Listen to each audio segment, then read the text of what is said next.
성경봉도 드립니다. 야고보서 5장 12절에서부터 20절입니다. 야고보서 5장 12절에서부터 20절입니다.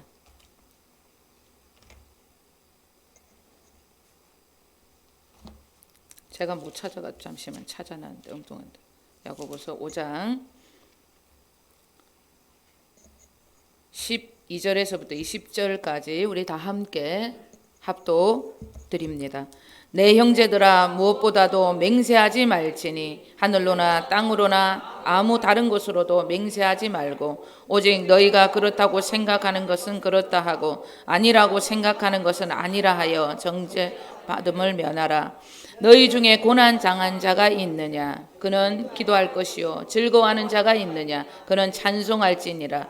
너희 중에 병든 자가 있느냐? 그는 교회의 장로들을 청할 것이요. 그들은 주의 이름으로 기름을 바르며 그를 위하여 기도할지니라.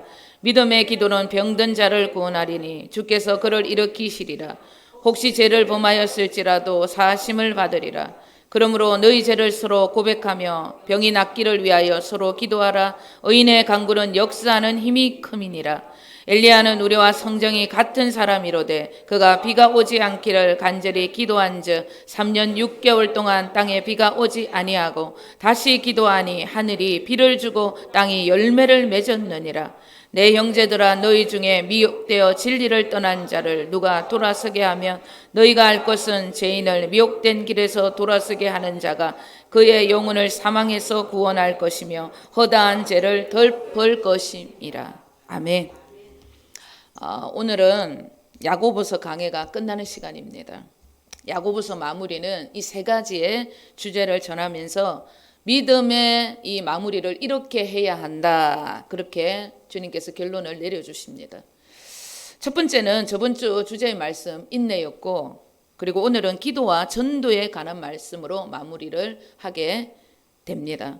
성경의 어떤 마무리든지 간에 결국 그 마무리는 전도, 선교, 그리고 영혼 구원으로 끝을 맺습니다. 그 이유는 우리 주님이 이 땅에 그 일 때문에 오셨기 때문입니다. 뿐만 아니라 그 일을 땅끝까지 이루시기 위해서 우리 안에 당신을 우리 안에 오시게 하셨고, 그리고 우리가 당신을 모신 주님의 교회로 삼으신 까닭도 영혼 구원, 땅끝까지 이르러 그 복음을 전하기 위함인 것입니다. 야고보서의 믿음, 행함이 따르는 완벽한 믿음은 그냥 부어지는 것이 결코 아닙니다. 반드시 인내의 시간을 필요로 한다는 것, 그것을 우리가 기억하셔야 합니다. 야고보서의 믿음은 복음의 비밀을 아는 그리스도의 생명으로 살아가는 이들에게는 반드시 행함이 따르게 된다는 것을 보여주는 믿음입니다. 이 믿음은 예수님께서 이 땅에서 하나님의 나라를 전하실 때의 모습을 우리가 생각하시면 되는 거예요. 다 같이 요한복음 14장 10절 읽겠습니다. 내가 아버지 안에 거하고 아버지는 내 안에 계신 것을 내가 믿지 아니하느냐. 너희에게 이르는 말은 스스로 하는 것이 아니라 아버지께서 내 안에 계셔서 그의 일을 하시는 것이라. 아멘. 예수님께서 이 땅에서 하나님의 나라를 전하고 나타내실 때 아버지와 하나가 되셔서 아버지의 생명으로 말씀하셨고 아버지의 믿음으로 일을 하셨던 것입니다. 이런 모습, 이런 믿음이 야고보서의 믿음입니다. 아버지가 주님 안에 계심으로 아버지의 생명, 아버지의 믿음이 예수님의 모습을 통하여서 나타나셨던 것처럼 우리 안에는 그리스도의 생명이 주어졌습니다. 그럼 우리는 그리스도의 생명, 그분의 믿음으로 살아가는 존재들이 된 것입니다. 그런 삶이 갈라디아서 2장 20절의 삶입니다. 이제는 내가 사는 것이 아니요 오직 내 안에 그리스도께서 사시는 것이라. 이제 내가 육체 가운데 사는 것은 나를 사랑하사 나를 위하여 자기 자신을 버리신 하나님의 아들을 믿는 믿음 안에서 살아가는 것이다. 갈라디아서 2장 20절의 삶이 예수님께서 아버지의 생명으로 살았던 삶입니다. 이런 삶이 그리스도를 모신 그분의 생명으로 살아가는 하나님의 자녀들, 우리들의 삶인 것입니다.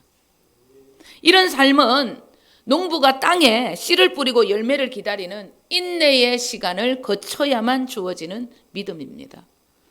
인내의 시간 속에는 먼저 온 아담의 생명, 옛사람을 제거하는 고난과 아픔의 시간이 반드시 함께 주어지는 것입니다. 아프고 힘들고 피하고 싶고 그만두고 싶은 갈등이 끊임없이 찾아오는 시간이 인내의 시간입니다. 야고보 사도는 인내의 믿음을 언급하면서 욥의 인내의 말씀을 기억하라고 그렇게 우리에게 말씀하셨습니다. 욥은 고난을 이해하지 못했습니다. 사실 욥기서의 말씀을 찾아보면 고난 받을 만한 잘못을 저지른 일이 하나도 없습니다. 그만큼 율법으로 완벽한 사람이었습니다. 그런데 그런 나에게 왜 이런 고난과 고통이 따르는 것인가? 그는 원인을 찾고 싶었고 그 원인에 대한 답을 달라고 주님께 끊임없이 질문했습니다. 그러나 주님은 그에게 고난에 관한 원인을 한마디도 말씀하지 않으셨습니다. 우리 다 함께 야고보서 좀 깁니다. 38절 1절에서부터 4절 그리고 8절에서부터 11절 우리 다 함께 읽겠습니다. 그때 여호와께서 폭풍우 가운데서 욥에게 말씀하여 이르시되 무지한 말로 생각을 어둡게 하는 자가 누구냐? 너는 대장부처럼 허리를 묶고 내가 내게 묻는 것을 대답할지니라. 내가 땅에 기초를 놓을 때에 내가 어디 있었느냐? 내가 깨달아 알았거든 말할지니라. 바다가 그 모태에서 터져 나올 때에 문으로 그것을 가둔 자가 누구냐? 그때 내가 구름으로 그 옷을 만들고 흑암으로 그 강보를 만들고 한계를 정하여 문빗장을 지르고 이르기를 내가 여기까지 오고 더 넘어가지 못하리니 내 높은 파도가 여기서 거칠지니라 하였노라. 아멘. 주님은 그의 질문에 한마디도 대답하지 않으시고 도리어 질문을 하십니다. 욥에게. 그 질문이 기가 막혀요. 네가 인간들이 살 이 땅에 기초 천지를 창조할 때 네 어디 있었냐? 하나님의 질문이 이랬다는 거예요. 네가 깨달았다면 말을 해봐라. 그러면서 창조의 이야기를 하십니다. 내가 바다를 만들었는데 바다를 어떻게? 바다의 한계를 정하고 바다에 여기서부터 여기까지 이 문빗장을 만들고 파도 보고 요까지 파도가 치라 요까지 주님이 명령을 했기 때문에 바다가 생겨났다는 거예요. 그분은 욥에게 이런 질문을 한 것입니다. 어디서 감히 나에게 질문을 던지냐는 거예요. 감히 피조물이. 너희가 그렇게 혼돈과 갈등 속에 이 고난 속에 있는 이유가 있다는 거예요. 네 무지한 그 생각과 그 말이 네를 도리어 어둡게 하고 있다. 그렇게 말씀합니다. 너는 이 땅에 인생으로 태어났는데 네 인생 하나, 네 고난 하나 제대로 풀 수 없는 존재라는 것을 말씀하고 있는 거예요. 욥에게 주님은 지금까지 너의 믿음의 잣대, 신앙이 전부 잘못되었다. 지금 이렇게 말씀하고 있는 거예요. 네 육신이 질문을 하고 네 육신이 말을 하고 네 육신이 열심을 내고 순종했던 그 범위를 넘어서는 삶이 나를 믿고 따르는 삶이라는 것을 분명하게 말씀하는 거예요. 네 생각을, 네 인생을 넘어서는 그 말이 네 한계를 아는, 네 인생을 아는 그것이 믿음이 아니고 네 인간의 이 땅의 한계를 넘어서는 것이 내가 너를 선택한 것이고 네가 나를 믿는 것이라고 말씀하고 있는 것입니다. 네가 나를 따르는 것이 아니라 내가 너의 인생을 전적으로 이끌고 가는 것, 이것이 믿음이라. 그렇게 하나님께서 욥에게 깨닫게 하신 것입니다. 왜 나를 보지 않고 네가 왜 나에게 초점 맞추지 않고 나를 따르지 않고 너를 보고 너의 생각을 그렇게 따르고 있냐는 거예요. 나는 너의 생각과 인생의 의문을 채워주고 그 의문에 답을 주는 그런 존재가 아니라는 것입니다. 하나님의 이런 자신이 이해할 수 없는 인간의 한계를 뛰어넘는 분이심을 욥은 분명하게 깨닫습니다.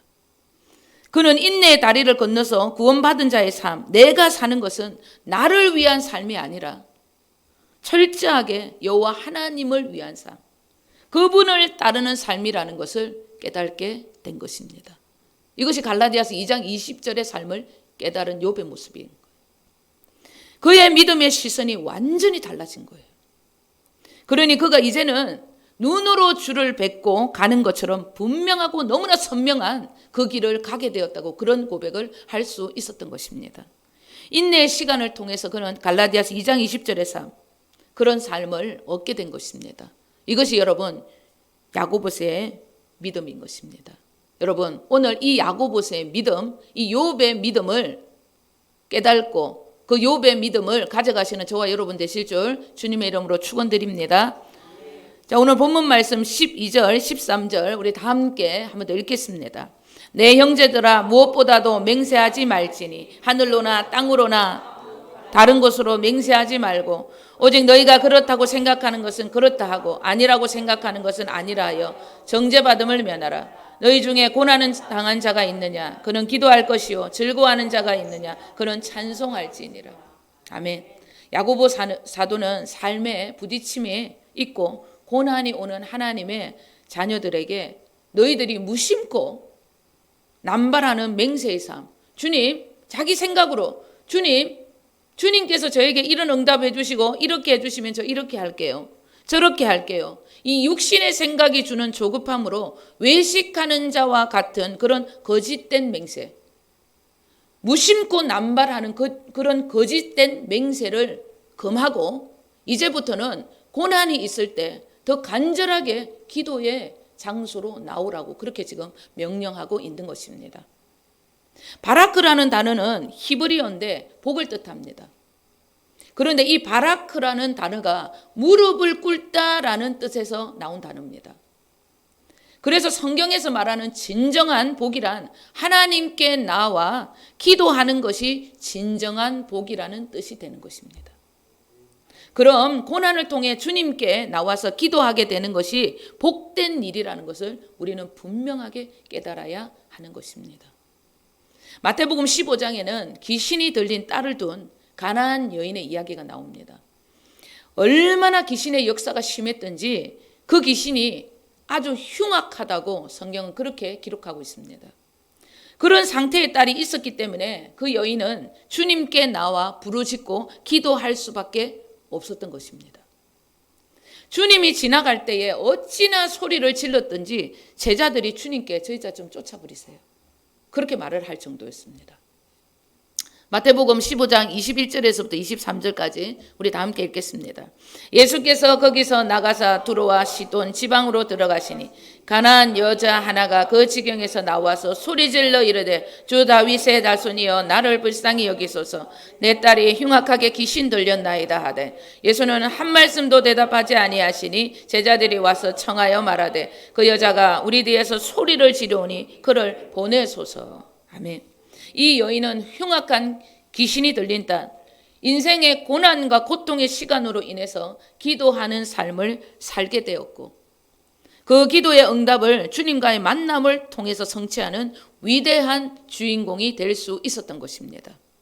이 여인이 주님께 소리를 지르면서 기도할 때에 다윗의 자손이요 라고 그렇게 외칩니다.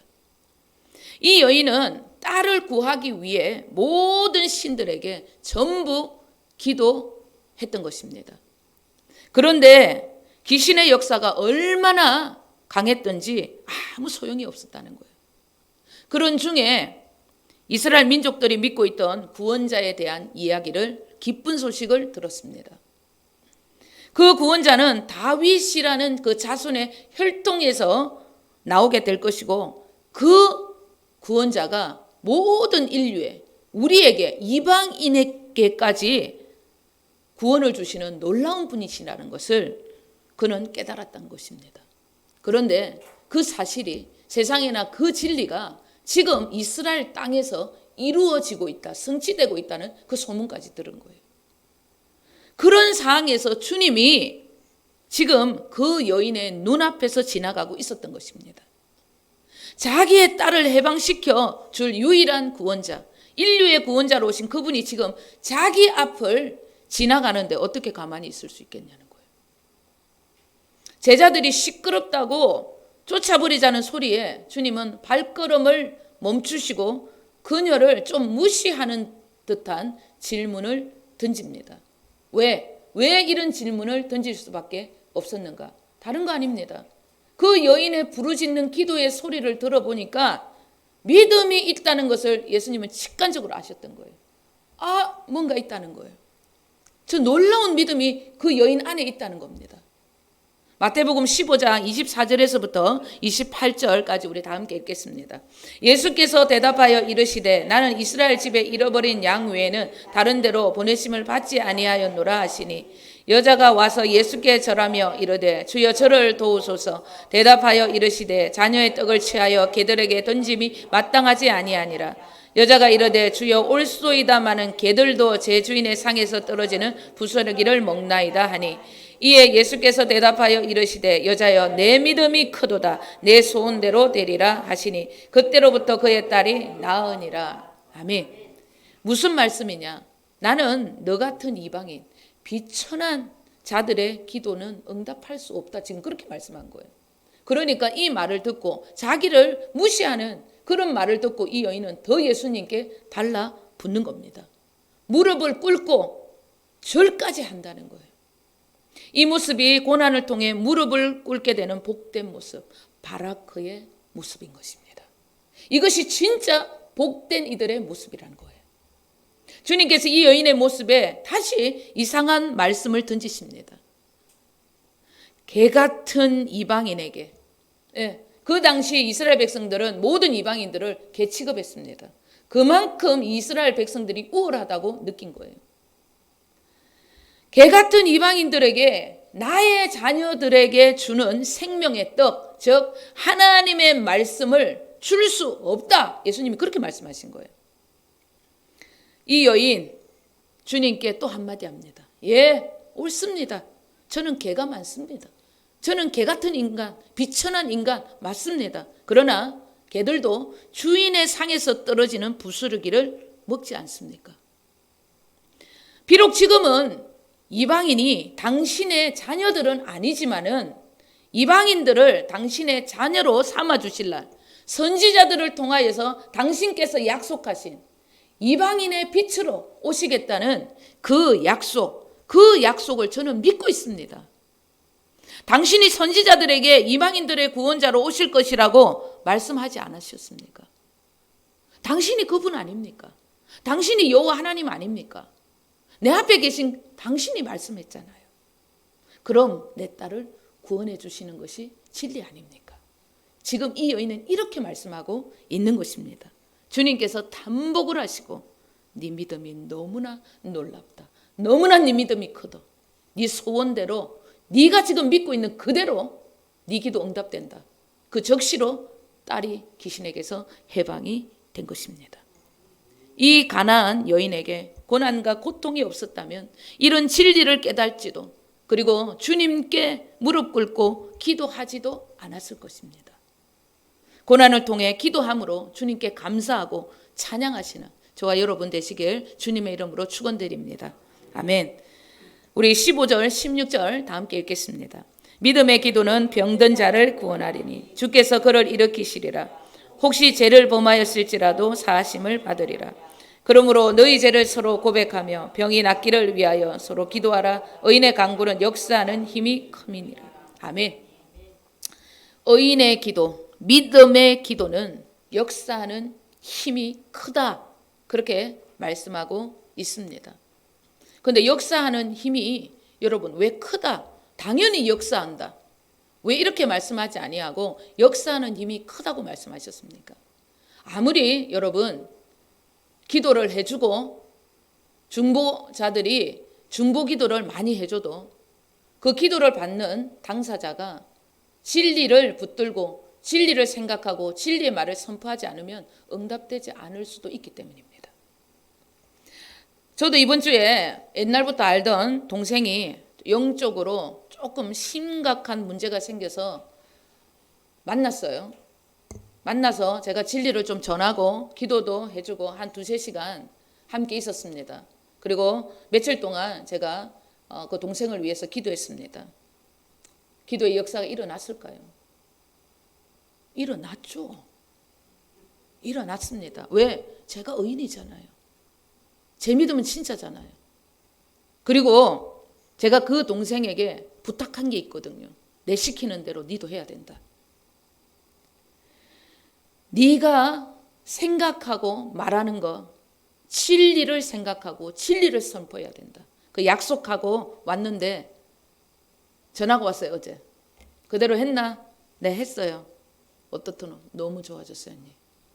악한 것도 보이지 않고 마음이 너무 편안해졌어요. 그렇게 통화를 했습니다. 믿음이, 그의 믿음과 내 믿음이 합쳐진 거예요. 예, 강력한 그 의인의 강구가 그가 진리를 지키니까 그대로 응하여지는 거예요.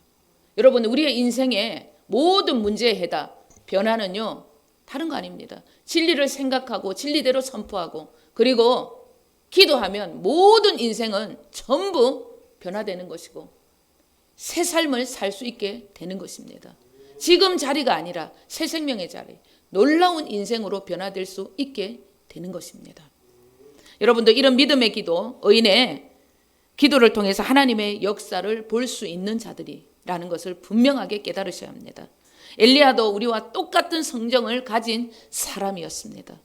그가 3년 반 동안 이스라엘 땅에 비가 내리면 안 됩니다. 너무나 악한 왕이었기 때문에 그는 기도했습니다. 근데 그의 기도대로 비가 오지 않았습니다. 그런데 이제는 안 되겠다. 그래 싶어서 그는 또 기도했어요.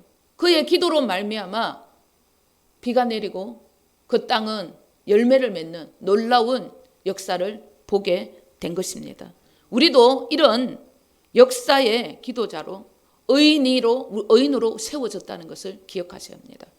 이런 기도자들이 모여서 중보기도 하게 되면 하늘과 땅을 움직이시는 강력한 주님의 권능의 역사가 반드시 일어나게 되는 것입니다. 현재 주님의 교회는 기도의 부르심, 그 중심에 서 있는 자들임을 기억하시고 더 강력한 중보의 자리로 나와서 반드시 하늘과 땅을 움직이시는 주인공들이 다 되셔야 하는 것입니다. 그 주인공들이 되시기를 주님의 이름으로 축원드립니다. 아멘. 우리 19절 20절 읽겠습니다. 내 형제들아, 너희 중에 미혹되어 진리를 떠난 자를 누가 돌아서게 하면 너희가 알 것은 죄인을 미혹된 길에서 돌아서게 하는 자가 그의 영혼을 사망에서 구원할 것이며 허다한 죄를 덮을 것임이라. 아멘. 야고보서의 믿음을 가진 자들은 반드시 영혼들을 사망에서 구원해내는 전도의 삶을 사셔야 하는 거예요. 그리고 진리를 알지 못해서 헤매이는 자들, 어둠 속에서 헤매이는 자들을 반드시 건져내는 일에 힘써야 한다고 그렇게 우리에게 명령하고 있습니다. 전도를 여러분 어떻게 해야 합니까? 전도는 다른 것이 아니에요. 복음을 전하는 것이 전도입니다. 로마서 1장 16절 우리 다 함께 읽겠습니다. 내가 복음을 부끄러워하지 아니하노니 이 복음 모든 믿는 자에게 구원을 주시는 하나님의 능력이 됨이라. 먼저는 유대인에게요 그리고 헬라인에게로다. 아멘. 복음을 알고 복음을 믿으면 구원을 얻게 되는 것입니다. 그리고 이 복음이 주는 그 놀라운 그 능력을 경험하게 되면 하나님의 영광의 통로로 쓰임받게 되는 것입니다. 복음이란 간단하게 요약을 하게 되면 십자가의 죽음과 부활을 통해 예수 그리스도, 그분이 내 안에 오시는 신비하고도 놀라운 사건입니다. 알면 알수록 놀라운 것이 구원의 역사요, 복음의 비밀, 그 복음의 능력인 것입니다.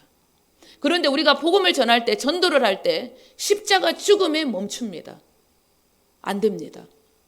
부활만 계속 강조합니다. 그것도 안 됩니다. 그것은 성경에 말씀하는 정확한 복음이 아닙니다. 이 십자가의 죽음과 부활의 역사가 반드시 나와 관계가 있고 그 관계를 내가 맺어야 하는 것입니다. 고린도후서 13장 5절은 너희가 믿음 안에 있느냐? 그리고 그리스도가 너희 안에 있느냐? 그것을 너희가 확증해야 한다. 그렇지 않으면 너희는 버림받을 수 있다. 이렇게 말씀하고 있습니다. 반드시 우리는 깨달아야 합니다. 나를 위해 십자가에 죽고 부활하신 그 놀라운 사건이 나와 관계가 있고 그 관계를 맺는 그 역사를 내 안에 이루어내야 한다는 거예요. 그 주님을 내 안에 모시고 뿐만 아니라 그 주님이 내 안에 생명의 성령의 법칙과 함께 오셔서 나를 당신의 모든 말씀으로 순종할 수 있도록 나를 이끌어 주신다는 것. 모든 시작과 끝이 성령으로 시작해 성령으로 끝내고 모든 것은 주님이 다 이루어내신 일을 그것을 예정하심으로 우리가 따라간다는 것. 야고보서의 이 믿음까지 우리가 전해야 하는 것입니다. 이것이 여러분 복음이라는 것입니다. 복음이 왜 하나님의 능력입니까? 전부 다 하나님으로부터 나온 것이기 때문에 하나님의 능력이에요.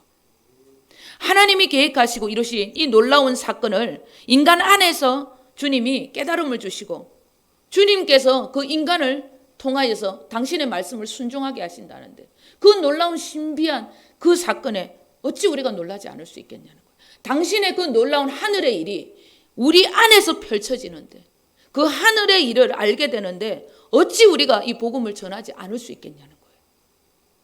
세상의 어둠으로부터 벗어나는 일을 어찌 사랑하는 이들에게 전하지 않을 수 있겠냐는 겁니다. 마태복음 16장 우리 18절 19절 마지막으로 읽겠습니다. 또 내가 내게 이르노니 너는 베드로라. 내가 이 반석 위에 내 교회를 세우리니 음부의 권세가 이기지 못하리라. 내가 천국 열쇠를 내게 주리니 내가 땅에서 무엇이든지 매면 하늘에서도 맬 것이요 내가 땅에서 무엇이든지 풀면 하늘에서도 풀리리라 하시고. 아멘. 우리는 음부의 권세가 해하지 못하는 주님의 교회로 하나님의 성전으로 세워진 자들입니다. 천국의 열쇠를 가진 자들입니다. 세상에 묶이고 사단에 잡혀 사는 내 자녀, 가족들 그리고 이웃들을 보고 어찌 그 사랑을 받고 그들을 보고 가만히 있을 수 있겠냐는 거예요. 전도할 수밖에 없는 것입니다. 야고보서의 믿음을 가진 자 전도할 수밖에 없습니다. 그런데 나는 전도를 안 한다. 가족에게 이웃에게 세상 것만 주고 세상 것을 가르친다. 아직 자기도 천국의 확신 내 안에 계신 그리스도 그분 그 복음의 비밀을 모른다는 증거입니다. 바울 사도는 이 신비한 복음을 깨닫고 그 복음 외에는 어떤 것도 나는 알지 않기로 작정했다고 그렇게 고백하고 있습니다. 다른 모든 것을 그는 배설물, 똥으로 여겼다 그렇게 말씀하고 있습니다. 이 고백은 내가 주님 외에 다른 것을 구한다. 그러면 똥을 구해서 내 인생에 똥칠하는 것이 되는 것이다. 이런 고백인 거예요. 여러분, 복음만 아시면 됩니다. 정말로 주님만 구하시면 됩니다. 다른 것 구한다. 소용없습니다. 내 인생 배설물, 똥을 갖다 붓는 것이나 똑같은 거예요. 야고보서의 믿음은 주님만 구하고 주님만 전하는 삶이 전부라고. 그것이 야고보서의 믿음의 절정이라고. 그것이 야고보서의 끝이라고. 예수님과 동일한 말씀을 하고 계시는 것입니다. 오늘부터 영혼들을 사망에서 구원해 내시고 그리고 진리를 몰라 헤매이는 자들, 그러한 자들을 건져내는 일에 우리는 앞장서시고 힘을 쓰셔야 하는 것입니다. 이런 삶이 야고보서의 믿음을 가진 자들의 삶입니다. 이런 삶이 현재 주님의 교회 근속들의 삶이 되셔야 합니다. 기도와 전도의 삶으로 오늘부터 주님의 기쁨이 되시고 주님의 마음을 시원케 하시는 저와 여러분 되시기를 우리 주 예수 그리스도 이름으로 간절히 축원드립니다. 아멘. 기도하겠습니다.